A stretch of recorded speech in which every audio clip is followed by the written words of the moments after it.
Thank you so much for clicking on today's episode. My guest in front of me today is Dr. Herman Weiss. Dr. Weiss is an established doctor here in Israel who moved 20 plus years ago from an established career that he had in the United States.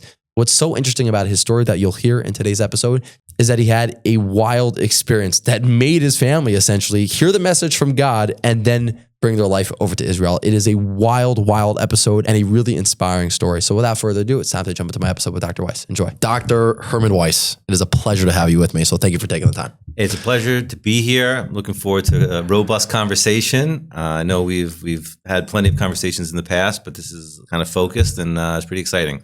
There's obviously a lot that we're going to talk about today, and your life, knowing you, as you mentioned a second ago, like personally, there's so much that I want to discuss, and your story is very inspiring. There's a lot of things that have also happened in your life, and I want to, let's go back to the beginning, right? There might be people that click on this episode that know who you are, obviously, right. But there's probably a lot of people that click on this are like, who in the world is Dr. Weiss? So take me back to your early years and then kind of go from there a little bit. Wow. So I'm 55 years old. Okay. I was born and raised in Muncie, Yirat Kodesh, before it was Yirat Kodesh, when it was still farmland. And we did not grow up religious. My parents were Lower East Side and stumbled into New York. Muncie. I was actually born in Beth Israel. Turns out my wife was also born in Beth Israel. I think that hospital is actually closed since then, but it's a big hospital for the Lower East Side, Knicks, if you're familiar with it. And so we got fortunate and lived within walking distance, which wasn't important to us, of Rabbi Wein and his shul. But we were not Orthodox at all. My dad just played golf on Saturday mornings. We used to watch college football all the time. And as we grew up, the town started evolving around us. My mom, and again, this is probably a much longer conversation, started attending Rabbi Wein's shul. And as her youngest, she started dragging me along. Okay. She actually saw her brother, Stephen Hill, who was an actor. I don't know if you know familiar with the name, Law and Order. I mean, he's a big actor. He was with Tom Cruise and Dustin Hoffman. He's been around. I was telling him he passed away a few years ago. So he gave up his entire acting career to become a Skver Chassid. And he has now many, many generations that have come after him. Which, by the way, just to clarify what Skver Chassid means.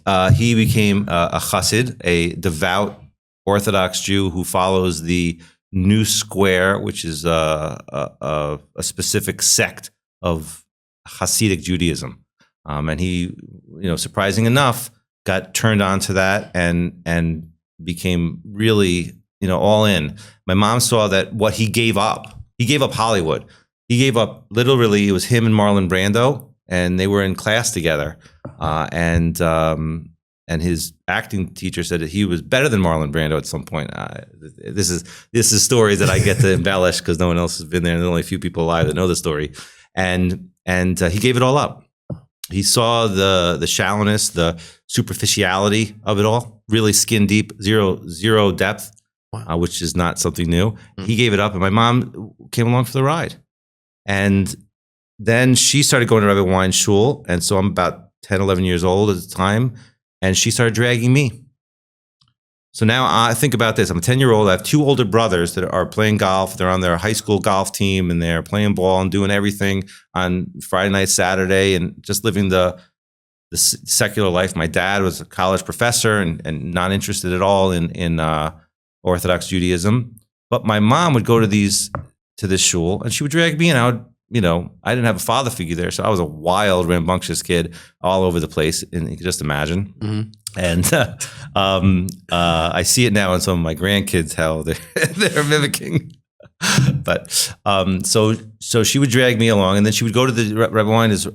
I was telling me, he passed away this year. He's a prolific speaker. I mean, just an unbelievable orator, and he someone that we're lacking in this world.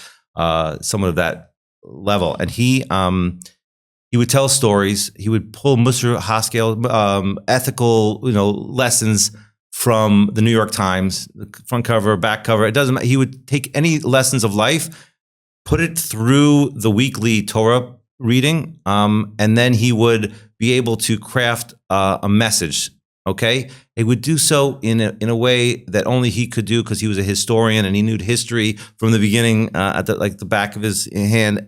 Incredible, but he would always do it with a funny joke, dry wit at the end. And my mother had an unbelievable ability to forget the punchline. Okay, and whether or not this was that she did it on purpose, but if you knew my mom and you know my mom, thank God she's still alive, living in Jerusalem. You know that perhaps she was doing this intentionally because she knew my father, who was an educated, professor, was enthralled by these stories and was waiting for the, punchline, and she would forget it. Finally, he got fed up with not hearing the whole story, but hearing this unbelievable orator.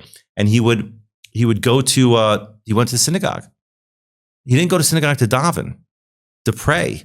He went to hear the speech. Okay, at my father's levaya a few years ago, at his funeral a few years ago, Rabbi Weiss spoke and said Jimmy Weiss, was the only man who would not stay for would come in just for the speech and leave for davening. Yeah, usually people go for prayers, leave for the speech for Kiddush Club, for drinks and snacks in the back, and then come back for the second part of prayers. And my dad was the only man who eventually. He came earlier and went to prayers and stayed later, and so he actually became Orthodox as well. And my two older brothers became Orthodox, and they're big beards and all in as well. It's an unbelievable story, and I really am just touching on it. So they caught up to where I was because I had been pulled out of one school in fourth grade and went to a religious school. I went from public school to religious day school. And by 10, 11, and had my bar mitzvah, did everything so I call myself not from birth or Orthodox, by birth. I was Orthodox Baal Tshuva. So kind of a step down from a Baal Tshuva, a returnee to from birth. So it's kind of an interesting mix. So we did that for many years, and I went to did my gap year in Israel. My gap year turned into 3.5 years. Met my wife when I was 14. We started going out when I was 14, which is not common. 14, and then actually I eventually got married at age 19. Age 19, we went back to Israel, lived here for a year, and then the first Gulf War won in 1991. She was pregnant, and we were like, this is too much with the Scud missiles coming. We went back to America, and I went and got a lot of my credits from those 3.5 years and did all my pre-meds in a year and a half. And then I got accepted to medical school at Ohio State, the Ohio State University, as you're aware. Buckeyes. The Buckeyes. And then after that, we went to, was married at age 19. So we were married before medical school, before graduating college, with a degree in philosophy from Ramapo College of New Jersey. I don't know if you're familiar with that. Definitely familiar. Yeah. A lot of why you guys go there for the summers. So I bumped into them over the summers. And then after, we married, had one child before medical school, one child in medical school, 2 children in residency. I went to Einstein residency in the Bronx. And then after residency, OBGYN, bread and butter practice, moved to Long Island and had another couple kids there. So now we're talking 6 children. How old were you at this time, by the way? So married at age 19, 1993 to 97 was medical school. 97 to 2000, so I'm 23 to 27. Okay.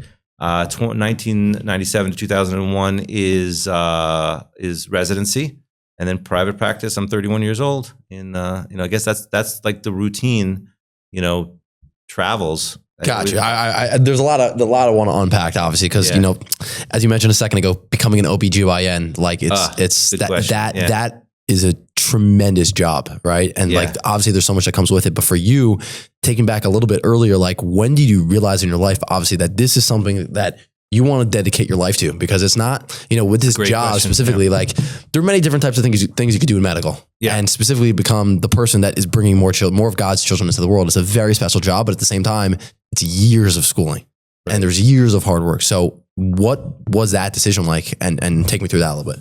Great question. So, when I get married at 19, I'm focused on providing for my family. and making sure that I could support a family. And at one point I said, you know what, I can get into law school like in 6 months by doing some things, and I could be a lawyer. And I just took a step back. So 19, 20 years old, I would have been in law school. I would have been providing for a family by age 23, 24 after law school. I took a step back and I said, I don't want to be a lawyer. And I once had a conversation with a friend of mine, Danny Chesner. He was a fellow ball player that I played ball with. And not to toot my own horn, I was pretty good. I was a pretty good ball player, okay? First inductee to the Israeli-American Israel Hall of Fame, Football Hall of Fame here in Israel. Played on the Maccabiah in softball, basketball. Did a lot of put my body through the ringer.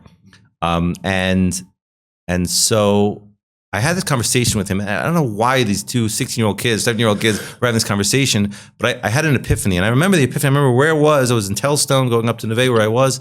And I said, we all have a path in life.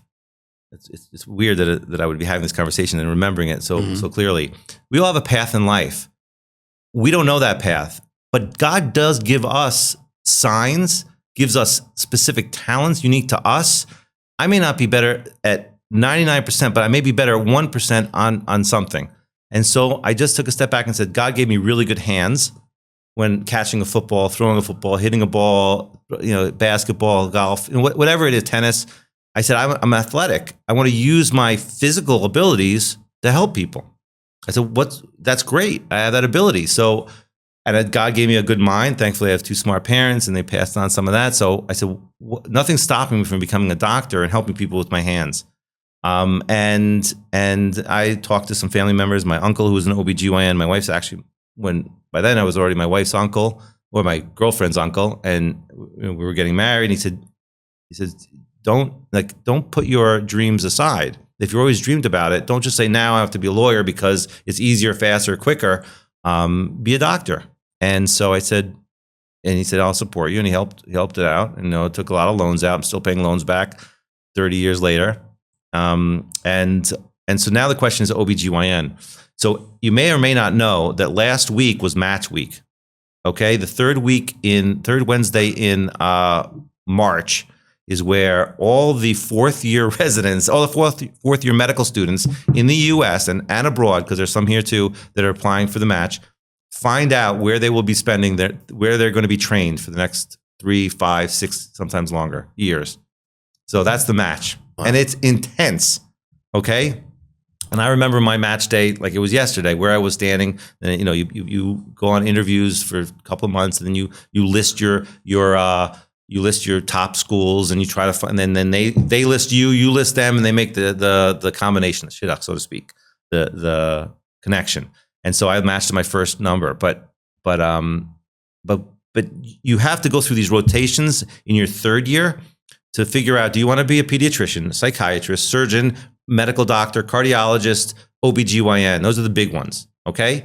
And if you saw something you liked that you didn't like in big, what do you call it, fiercely, that you would apply for, then you can do like sub-internships, ophthalmology, neurology. I did actually neurosurgery and surgical intensive care. Those were two different months, because I said pediatric neurosurgery. I thought that was going to be incredible, and it was incredible. I remember, again, my team to this day, how incredible it was. And then pediatric cardiology and cardiothoracic surgery. Things I knew I would never do. I almost gave up OBGYN for pediatric cardiothoracic surgery. Almost. They embraced me. It wasn't toxic. It was amazing. And then they said, it's like 10 years more of training. So I want to interject over there, because obviously once you decide that you want to go to OBGYN, how many years of schooling was that for you until you were like fully like in your practice? So there's medical school, there's undergrad, which I was able to condense my undergrad into like a year and a half, 2 years. Then there's 4 years of medical school. And then after medical school is 4 years of residency. And now they're trying to change it to another year because things are different, but 4 years. So 4 years from medical school, and then I'm an OBGYN. Wow. So then back to my conversation that I had with myself about what do I want to do? I said, I want to take care of people. I don't want to take care of hernias or bowels or appendix or, gallbladders, that's a surgeon. I wanted to do surgery. I knew that. But I wanted to be part of a patient's life. And this OBGYN was completely that. It was basically seeing the patient, all walks of life, all levels of ages, and really seeing them when they're young and healthy, and seeing things as they come up during life, and helping them, and changing their life, making a couple into a parents, into a family, and then dealing with both the good and the bad, and sometimes the sad, and having that compassion, which fortunately, I had a little bit of as well, and being able to convey that to the patient, and knowing half the battle, like I always say, 95% is from here up and 5% is here down, and being able to concentrate on that, and then being able to do surgery, and it was always it's a passion of mine, and it was just incredible. So OBGYN really encompassed that whole thing, and it really allowed me to be a surgery a specialist, but also take care of patients. I think it's a really special point because, being involved with, obviously the life of the patient, but at the same time, you're bringing in their child into the world. It's something that keeps going. And I'm sure you probably had it before where you probably help a parent bring a child, and then you probably have the child where you help the child also bring their child into the world. For so many years. So this is especially in this town, I've actually have now 3 generations. Wow. Where the daughter had issues, like the mother, her daughter, and then, so it dates me a little bit, but really, no, it's special. The fact that you get to do that. And do you know off the top of your head how many children you think you've helped, come into the world for your job? So probably upwards of 10,000. Yeah. Now, mind you, the last 18 years I've been in Israel, I haven't been doing the actual deliveries, but that's even before. That's the 10 years in private practice and the 5 years in training. So that's even before. Okay, so now actually what's interesting is obviously helping 10,000 plus people give birth to a child over the past, however many years is really, really special. But I think what I kind of want to hear a little more about your journey is, you start off in the United States. As you just said a second ago, you've been here for 18 years. Yeah. So take me, it's pretty wild, right? So take me through that process of getting to Israel. Was that always something that was on your radar? Obviously, great question again. Was it or not? Take me through that. So, doctor with a wife, with children, living in Long Island, classical, modern Orthodox picture. Kids in Hang, kids in South Shore, SKA, ski vacations, Florida. We were there. We were part of it. Something was always lacking. We always were lacking that Israel component. We would go for summers to Israel, and for the last 3 summers before we actually moved, we would come to Israel for 2 months, and I would do a commuting thing. We would stay in actually my partner's apartment. That was our base, and I would, be here in Israel for 10 days, and then be in America for a week, and I do that like twice over the summer, and to see if how that worked out, and see if there was potential, if there was something there. Every summer, my wife would literally be having tears in her eyes as we were taking the cab ride back, the Sheirut back to Ben Gurion to get on a flight home. And she's like, you have to tell me when we're coming back. Like, when's our next trip back? And so over the course of a few years, we would go to Nefesh B'Nefesh was starting to get into their stride. Nefesh B'Nefesh is the organization that helps people make Aliyah, move to Israel. And we would go to these meetings, but we wouldn't go to any meetings in Long Island. We would always travel to like Jersey because we're building a big house in Long Island, in West Hempstead, and one of these McMansions, and it was like one of the first ones really to go big, because since then I've been back there. It's unreal, but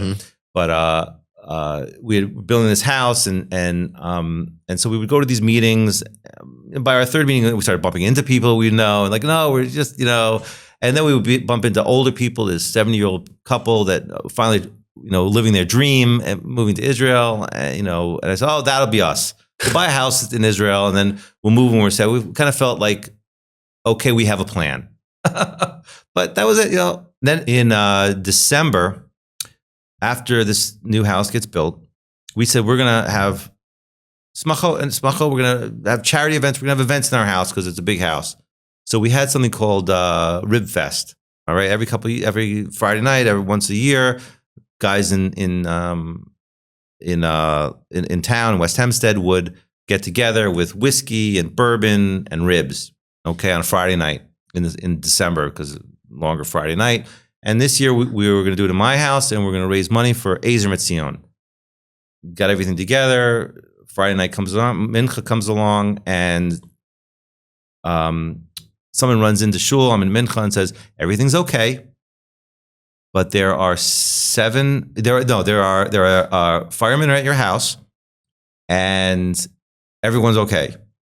And so I run out of there. It's like literally by Kabbalah Shabbos, like right as the sun is setting on Friday, as the Sabbath is starting, and I run down there and I see this big truck, and I see all these men coming out of their house, murmuring with axes, waste of time, this is nothing, waste of time, blah blah blah blah blah, and the alarm's still going off. Okay, now you can disable a burglar alarm, you can't disable a fire alarm. Remember that, because we'll touch on that in a minute. Mm-hmm. And so. Turns out we had these catering ovens that either they were overheating or they were causing the short in the circuitry that had tripped the fire alarm. Okay, and so I disabled it downstairs with the breaker, and seeing a half a dozen firemen in our house is kind of scary. So fortunately they left. 40 minutes later, 100 men in our house. So we had to quickly rush and eat dinner. And so we had this long table in our dining room, and all the people were going to be in the back because we had a big room in the back.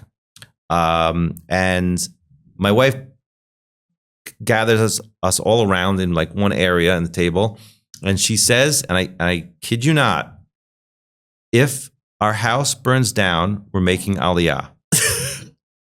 Quote. Straight up. Unquote. Full unquote. Quote unquote. Wow. Okay. Yeah. Okay. Let's just keep going. What was the reaction when she said that? What did everyone say? What are we going to say? Okay, great. We're making Aliyah. Our house is not burning down. Okay. Mm-hmm. So that was that was like December 17th, I believe. And that was all good and great. Okay. So remember, new house, new construction, everything's new. All the fire alarms, fire detectors are all up to snuff and up to grade. Hanukkah comes, we gift our kids tickets to the Lion King on Broadway on January 10th, Thursday in January. We all we go in January, we find a parking spot for our Suburban in Manhattan in front of the restaurant we want to eat in. That unheard of is the biggest miracle of the night. Okay, we park on the street, go to, it was Kosher Delight or something that the kids wanted to eat. We ate, we went to the theater. When I tell you a magical night, I don't know if you've ever been to the theater or been to Lion King. It's literally, you're like floating out of there because you're singing and you're dancing. And the whole thing was like you were literally in Africa watching this. It's really magical. And my wife and I are standing, we're walking hand in hand, and our kids, 5 of our 6 kids are in front of us because we left the baby at home with our housekeeper. And we're just looking at each other. We said, this is the most perfect night.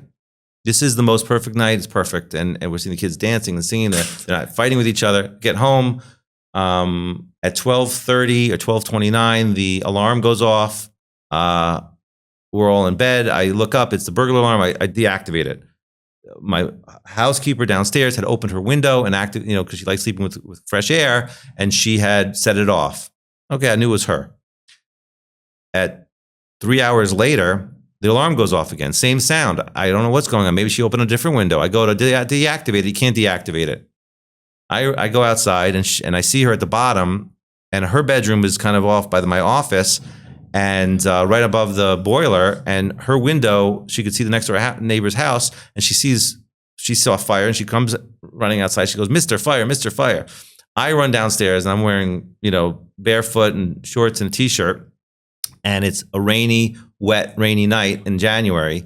And I go outside and I kind of turn the corner of my house and I see, red. And I don't see anything red in this house, but like red, orange flames coming out. Now, when you talk of the anthropomorphisms of things being alive that aren't really alive, this was alive. You could hear it talking, crackling, alive, and the tongues. They talk of the tongues of the fire, brushed up against. These were these tongues. It was like everything you think about that is poetic was real, which is pretty incredible. And it goes all the way up to the second floor. My child's room is on that side, and And so I went inside. I screamed so loud, fire. I injured my vocal cords, got everybody out. Everyone got out. Everyone's outside. No one smells anything. No one smells anything. It's in our third floor and it's in the basement. So I figured we're going to have a little bit of fire damage in this area, but no big deal, right? Call the fire department. Next door neighbors is actually one of the few non-Jews in town. He's actually the fire chief. Okay, within 20 minutes, there's 7 different fire departments there from the whole vicinity. Within 24 minutes, they're now saying there's no one inside the house. It's done. It's 100% gone. We can't save the house. And we're in a defensive position for your next door neighbor's house. We want to protect the next, because that's how big the fire was. Wow. Yeah. So 24 minutes gone, done. So, completely done deal. So take me through this a little bit more. Then obviously I want to get into kind of what happens after. But when you're standing outside, of your big, beautiful I had house, to run back in because I was on call for my practice, and I had to get my phone, my beeper, and I ran back in, got my phone, my beeper, which on the other side of the house, and then on the way out, I grabbed my wife's little satchel. She had put everything into her like her big pocketbook into a little pocketbook, one of those little grab bags, because we went out the night before, and when we came home, she just put it on the side. So I grabbed it. So I had her phone and I had her credit cards and her license. Yeah, it's pretty incredible. So take me through that, because like obviously you put all these years of work, as we just heard, of going to school, and then finally obviously you're doing better financially. You build this gorgeous beautiful house, right? And then you're standing outside, and there's nothing you could do. Nothing you do. And I neglected to say, the idea of Aliyah was still in our heads a week before the fire. I'm driving in my car, and I said, I don't want to. I said this out loud to myself. I hit the steering wheel and I says, I don't want to make Aliyah because I don't want to pack. We have so much stuff in the house. I literally said that. Wow. I said, I don't want to pack. I don't want to pack up. I would go to, in between office hours, I'd go to Costco. And you remember Costco, in the middle, they would, like, one part of the year they would have canoes, and the next part of the year they would have, snow blowers. Anything you can imagine they would have, and it would be the best prices, and you'd buy it. And you didn't need it. You didn't need a canoe, or, you're not going to do a snow blower. You're going to have your local gardener do it. So you'd buy all this stuff, and I had all this stuff in the basement. It's just crazy. And so I said, I can't do that. We're not going to find a house big enough to inhabit in Israel. And so we're not making Aliyah because I don't want to pack. That happened like literally a week before the fire. So now I'm standing outside the fire, and you have to remember, I'm on call. I got a call. I have a patient in labor at like 3:30, 4 in the morning. Yeah. I'm like, okay, can someone, cover an epidural? No one's here to cover epidural. Does she need an epidural? It's like I have to now manage a patient in labor. Okay. 24 minutes later, the house is down. I have Rabbi Kellemer. Do you know Rabbi Kellemer? No. Yehuda Kellemer. He's one of the Gedolim of, we can go on hours and hours on a podcast just on him. He shows up at 4 a.m. next to us as we're watching the house burn. It's like 3:30, 4, and he's fully dressed in his, rabbinic attire, and he's just looking at the house with me, and he's standing next to me. I don't know where he got there, who told him what happened, and he's just standing there next to me and my wife Mia, and he says, "Okay, I'll have a sofer in the shul at 9 a.m. and we'll rewrite your ketubah, and like just to make sure that we were complete." And when you have there's this support. I didn't think once about this. Maybe now I'm grandiose, it's making it a little bigger. But there's what's important as a doctor. I had a round one time on a patient who was a burn victim, pregnant. And she had lost, unfortunately, she didn't do well, but this was as a resident. We would go in every day and check on the baby, check on her. And I know what a burn unit is. I know what a hospital is. I know what the ICU is. I know what could have happened. And to get every single child out of the house and the housekeeper without not one smell, one breath of smoke. Do you know what that is? Wow. So the parking lot wasn't the miracle that night. The leaving. So the amount of gratitude we have for that is off the charts. And so, thank God we have insurance for this instance. The fire chief looks at me. The fire inspector looks at me and says, "Did you start the fire?" Looks at my wife. "Did you start the fire?" No. Okay. And then they do their investigation and they found out what it was. What was it? It was an improperly installed boiler. not improperly installed once or twice. 3 mistakes they made, and I can tell you what they are. Okay, the boiler, the specific boiler, and they actually, after the fire on Friday morning, they fished out the instructions, the installation instructions. Whoever installed it had left it wedged underneath the boiler, and the boiler had like basically exploded up as opposed to down. And so they came in with this truck and they boxed it into 4x4s around the whole thing, or 2x4s. And they made this because it was going to be ultimately, whose fault is it? Is it the plumber? Is it the contractor? Is it actually the person who created it? Like, who's got anyway, not important. It was too close to the ground. It had to be up above the ground. There has to be a sheath that protects the exhaust, and then it's got to vent out after a certain amount of feet. So it dissipates heat, and then it vents out. And this was too close to the ground, so that generated extra heat. There was no sheath around protective on the chimney, and it just vented out, and they put it right into some wood. And it was loser after loser after loser, and it took a few months before, I guess, things heated up to the point where it went. Yeah, and it was really pretty impressive. So I got to ask on that, obviously, because you're able to look back. Everything is in life is hindsight is 20/20, right? But did you ever have moments like right after that happened where you were like questioning potentially God? Why did this? Why did that? Or was it like, you know what? My wife said, if the house burns out, we're going to Israel. So that didn't come up till later. But when the kids are like flipping out, you'd have to be a rock. And so one of my daughters was crying. She had tests to take, like that was really big for her. And she lost this, she lost that, whatever she lost. And I was like, it's just stuff. It's just stuff. And I kept saying that over and over again. It's just stuff. And that was my mantra. And actually they got published in the newspaper. And sure enough, one of the daughters was the best note taker in class, and like the week before, she had given the notes to someone else, and so she got her own notes back. And then we weren't into like the computer games and stuff, so we never got the DSs or whatever it was that time. And sure enough, like her classmates and the friends and neighbors, they brought each kid their own DS and everything. Wow. Like we were kind of against it. So like they did better off. And Central Avenue, it was a big story. So they went up and down Central Avenue and got gifts from Boots and Uggs and whatever it was at the time. Yeah, it was pretty much and gift cards. Patients were giving me gift cards. I had a stack of gift cards. Friday morning we went into Roosevelt Field. Actually, Sunday morning we went to Roosevelt Field before it opened. Okay, so Roosevelt Field is, as if you're aware, is a big mall, right. Big mall, has everything you need. But who buys retail? Okay, you buy retail if you have nothing, right? And so we walk in there. I said, we need everything. They're like, what do you need? I'm like, everything. You see this mannequin that dressed with the jacket and the tie and the belt and the shoes and the socks? I want one of each. It's where'd you move to after? What happened? We spent a week in the Garden State hotel there. There's a hotel right there. And then everything is shared. Everything is from God's hand. Like you have no idea. 4 houses down was a very close friend of mine, Michael Horowitz, who actually worked and was working and living for a year or so in Hong Kong. And so someone got a call and said, sure, let move in. But he only had at the time 2 kids.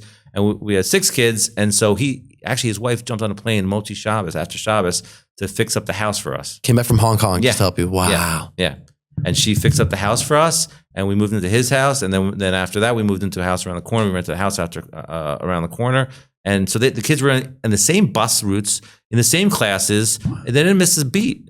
So it was just like everything was just as I'm in the house looking at the devastated house, I see my friends driving down with their trunk open with mattresses, putting mattresses into the new house. It's really just everyone just stepped up. It is really special, and I kind of want to channel like what happens after, right? Obviously, like this seems to be the beginning of the journey to make it here to Israel, right? And take me through that. So now that happened to you, right? So my wife and I looked at each other and we said, this is going to be a pretty crappy 2 years. They're living out of boxes.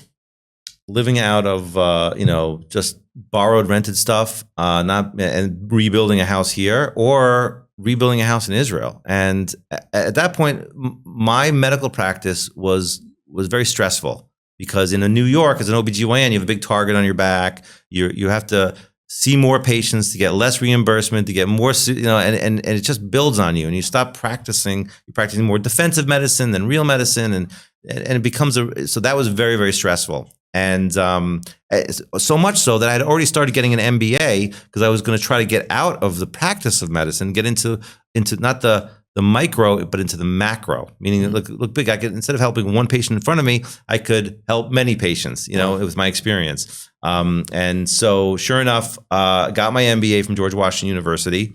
And my wife and I looked at each other and we said, "This is going to be a challenging 2 years. Why don't we take this challenge in Israel and make it work, and see if we can make it work in Israel?" And then it came up that she said, it's very, very funny. We had discussed the issue before we had decided upon Israel, the fact that she said, if our house burns down, we're making Aliyah, not when our house burns down. So we went out with, we had a tremendous amount of clarity at that point. We had absolute clarity, and so much so that I'll tell you in a second. We went out to eat. We went to Brooklyn and met with Rabbi Wallerstein and his wife. We went out to eat with them, just to talk, because he was very close with me. I was very close with him, and he's like, "Yeah, maybe we should do Ataras Nadarim to get her out of the the verbal commitment." Or move to Israel. I think that's a solution. And maybe you should go talk to some Gedolim. We went on a pilot trip. We talked to a lot of great rabbis here, like Rav Chaim Kanievsky. He gave me a blessing. He says, "There's Parnassa there, Parnassa here," and it was talking here in Israel. He also said that a fire is very clear an omen for riches, wealth. Still waiting for that, but yeah. So we got bar none. We went to Rav Gamliel. A lot of people were supporting. Like every rabbi we went to was supporting of this. And at one point, we're at dinner together, my wife and I, and had a little wine, and we were looking around, and we started laughing hysterically how we felt bad for everybody else, because we had absolute clarity. Wow. That this was happening for a reason, for a purpose. We knew exactly what to do. We were fortunate. We got the knock on the shoulder, and we got the message. So now that obviously you're in this state, which a lot of people, as you're saying, are not in that state of, where you're going next. What your next move is. So what happens from there? How fast do you essentially get to Israel? And then you're still doing the same profession now. Obviously, it's a little bit of a different form. So what made you say, like, I'm going to transfer everything over to Israel, and kind of take me through that a little bit? Well, I think at this point, we gave the wheel over to God, and God was kind of like driving. And so wherever God took us was going to be good for us.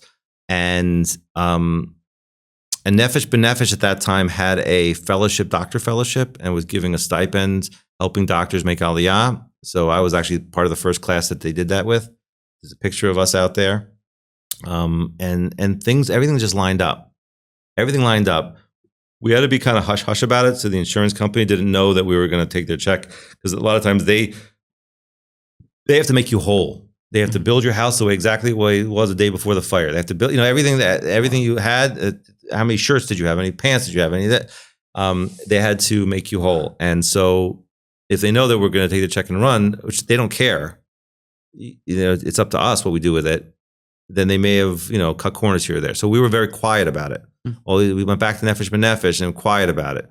Then I did my application for my medical license transfer, which you can't do until you get here, but that's changed since then. Now you can do your medical license transfer when you're in America still. The human body and the practice of medicine is pretty much the same. It's just a matter of the delivery of it. How do you deliver it? And when I came here, I was embraced by the medical community with open arms, because they need doctors here, and they've always needed doctors here. And I found myself, as I started getting my legs under me, that a lot of stuff opened to me. I now had this MBA. I started doing entrepreneurship. I started working in a biotech company. I co-founded a medical device company. I started working at Teva, a pharmaceutical company. My entire horizon was like, what was this was totally focused, which is a box, which is what happens in America. America, you're in a box. Okay. There is no box in Israel. You could do whatever you want. I started a company, helped a company, consulted in a company, was the global medical director for women's health at Teva, big position, global position. None of this would have happened without Israel. None of my opportunities like this. In fact, the company that I started now, this Provation Life, the polycystic ovary syndrome, it's a massively unmet medical need. I would have been treating it as a doctor, but not helping patients. And I'm able to help patients on a global scale. And everything that I've learned my entire career has put me in a position to make this work and really help as many as I can. So all these opportunities only existed because of the fire. At the time we were grateful that no one got hurt. Now we're grateful for this opportunity that we were able to take it. And I understand that a lot of people don't necessarily get the knock on the door, the message as clearly as we did, but a lot of people do get those messages and don't listen. And so it's out there as well. And so I think God is talking to us always at every step of the way. You just have to listen. I mean, that's for sure. I mean, there's no question about it. Don't mean to be too preachy, but the opportunities that this has afforded me have been incredible. A couple other opportunities that this being here. So one of the things that, as I mentioned earlier, was I lived for golf. Okay, my friend and I, best friend of mine, Simi Chigger, and I would find half hour and go to a driving range, find 4 hours, go to just run out and see and play all the time. So I basically gave that up because we have one golf course and of decent conditioned, but it's our punky, so to speak, and so that first year, Simi came with his son Zach to check out yeshivas over Thanksgiving weekend. He said, "Let's go play golf." And so, sure enough, they didn't really come to check out yeshivas. They came to eat breakfast, lunch, and dinner at different kosher establishments in Israel. See yeshiva here and there, and then focus on the golf, steaks and golf. Okay, and fortunately, Zach found a yeshiva that he liked, and it worked out for him. I think it was Shraga, yeah, and so we get this. So now our foursome, we had to figure out me, him, and Zach, and Roni Goldberg, and then our foursome then became an eightsome, and then a tensome, back to a foursome, back to an eightsome, and there was cars, and we went from Beit Shemesh and Efrat and Yerushalayim to get to. It was an epic scheduling. Where we're going to eat after, everything is who's driving. We had a wonderful time, and Simi looks at me and says, "Why don't we do this next year, and we'll make an outing out of it? We'll do this, and we'll do it for Ezer Mitzion." Now, this is before Ezer Mitzion ever had a golf outing. Describe what that is, by the way, for those that don't know. So Ezer Mitzion this was the organization that we had raised money for in our house the night of the fire. Wow. No, the night of the false alarm. False alarm, yeah. Okay, the night of the false alarm.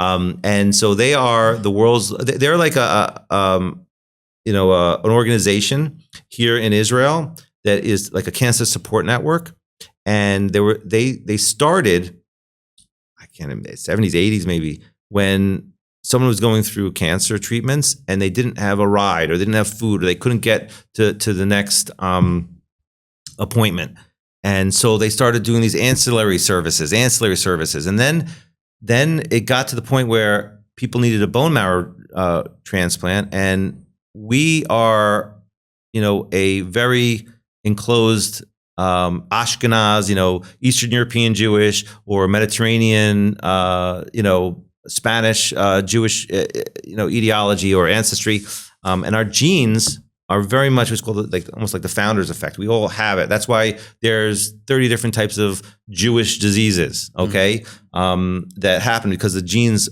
get distilled together.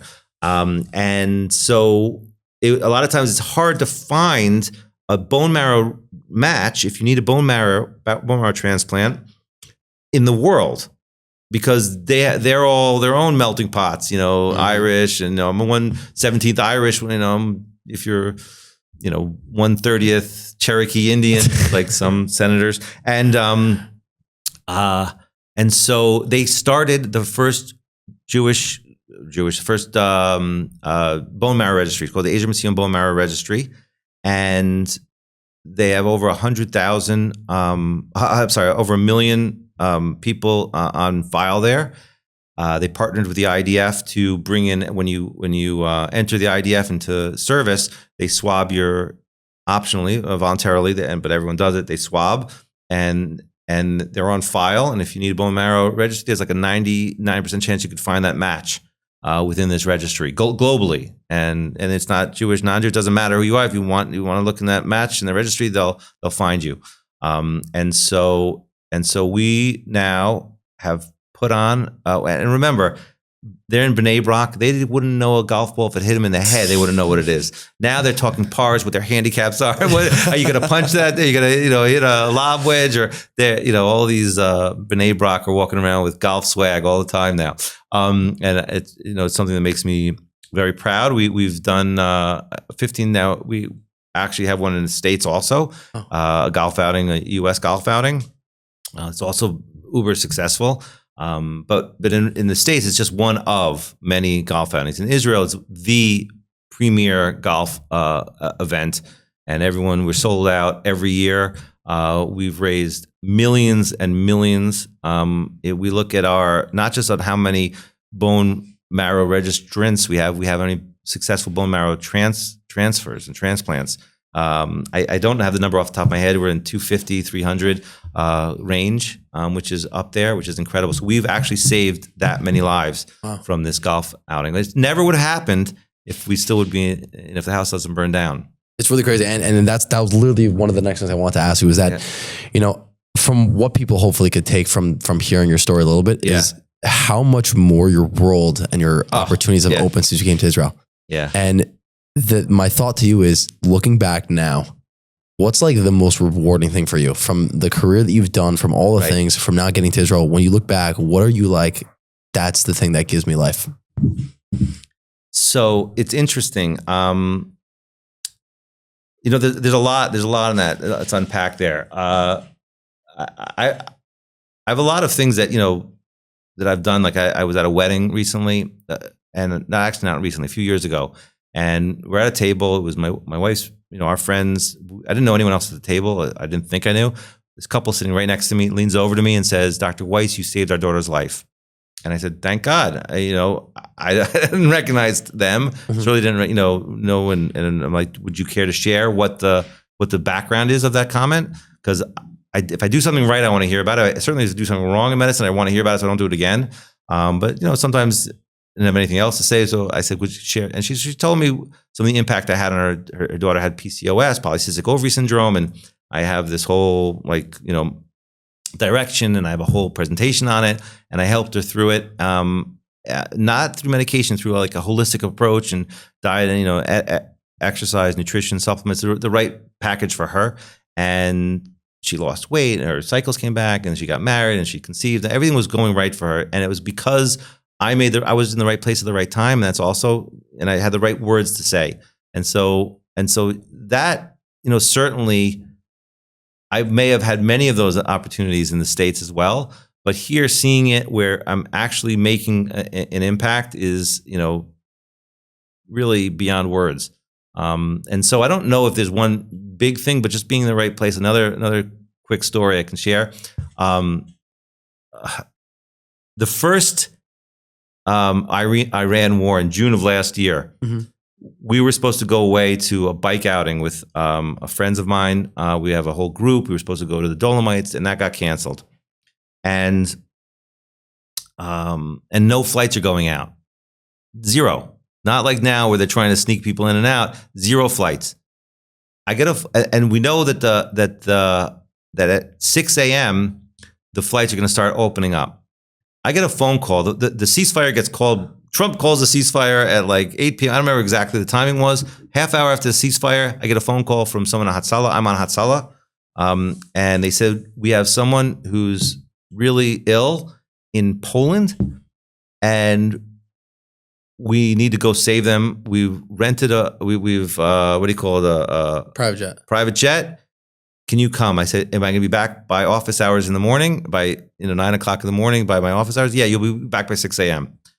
And I said, sure, no problem. I said, me doing anything tonight to my wife, Mia? And she said, no. I'm like, all right, I'm going to Poland. We get there. It's crazy. Don't ask. So it's me and 4 or 5 other, Hatzalah guys and paramedics, and I'm the doctor. They needed a doctor on the plane. So I'm the doctor, said, we'll go. And we get to Poland, and he was so sick that the ambulance that was taking him had to turn around and take him back to the hospital because he was too sick to get on the plane. Finally, we get him back to the plane, and now we can't take off for 4 hours because like the airport was closed. It's not like Warsaw. It was some tiny little. So we're on the tarmac for 4 hours, and finally we get taken off, and finally we land, and I thought he wasn't gonna make it on the plane ride. Okay, he was that close to death in Poland. On the plane, he gets back. It's a Ben Gurion. Hatzalah takes him to the hospital. He walks out of the hospital 2 days later. Wow. I couldn't believe it when he told me that. When the son told me that, I couldn't believe it. A, they were so bad there, and B, they're so good here, and I just was shocked. So thankfully, those are the type of things that only have come up since I moved here, and they just happen. Like, it's funny when I told my wife I was talking about this with you, and she said, "Oh, you got to talk about that." I'm like, I can't fit that in, but you fit it in with the question. But then I started thinking about. I said, these are not like big deals to me because they just happen because you live in Israel, and like. That there's the big chef, moving everything around in a unbelievable way, and really it's incredible. Another thing that I feel committed to, the Aline bike ride. You know what the Aline Hospital is? Nope. Aline is the only pediatric rehabilitation hospital in the Middle East. Okay, they take the sickest of the sick, the people that need the kids up until age 18. Now you want to solve all of the Mideast peace, you bring all the leaders, okay, of every country and walk through the hallways of the Aline Hospital. You will see a ultra-Orthodox Jew next to a non-religious Jew, next to an Ethiopian, next to a Arab from multiple countries, a Palestinian from Gaza, from everywhere, all doing the same thing, all just wanting to ride a bike again. And so for 15 years, I've been supporting that hospital with the Aline bike ride. And so that's also something that, you start thinking what's important in life. We did close a lot of doors when we left America. I look at this time of year, in every, you look at the, and also coming from that scene, the Pesach programs, Mm-hmm. they've gotten insane. I said, and I'm thinking to myself, I said to me, I said, we would have been there. We would have been in Peru or Panama or wherever they are. The soup du jour of that would have been us. And we just got lucky. We got lucky that the messaging was there and we listened to the message. So that's pretty exciting. I just have to say, like, it's crazy to hear someone that could say and look back at their life and say what would seem on paper the worst thing that ever happened to them, that was essentially the biggest blessing. And to hear how you've come to Israel and how you've found your path and how you're happy with it and fulfilled with it, and the fact that you've passed up on so much is honestly really, really inspiring. And my last question to you that I'll phrase is, whoever's listened to this podcast, they've obviously heard a little bit of your journey, and there's a lot you have to share. But if there was one message you could give to everybody listening to this, no matter where they're at in life, that was like, keep this message with you and keep it in your pocket forever, what would that be? So I think I touched on it a few times. The comment I made after the fire of it's just stuff. Don't sweat the small stuff. Most important thing is here, and the family. Knowing that you can leave a burning, whether it's burning in real life or it's burning euphemistically. If you have your family, you're strong with them, then you can't compare. So, and I think it's cliche-ish, but God talks to everyone all the time, and I'm like blessed that he talked to me directly, I listened. Not that I've stopped talking to him, but he already talked to me. I got the message. We're here, Thank God. I have 3 married children. I have 8 grandchildren, and I have a son going into Lebanon, son-in-law going into Lebanon as a doctor. He's just finishing his medical education in Ben Gurion. I actually am going to doing my Tzav Rishon on April 23rd. After Pesach, I'm going to join the IDF as a doctor. So that's pretty exciting. So these are opportunities that only came on because we got the message and we listened to the message, and then everything else is small stuff.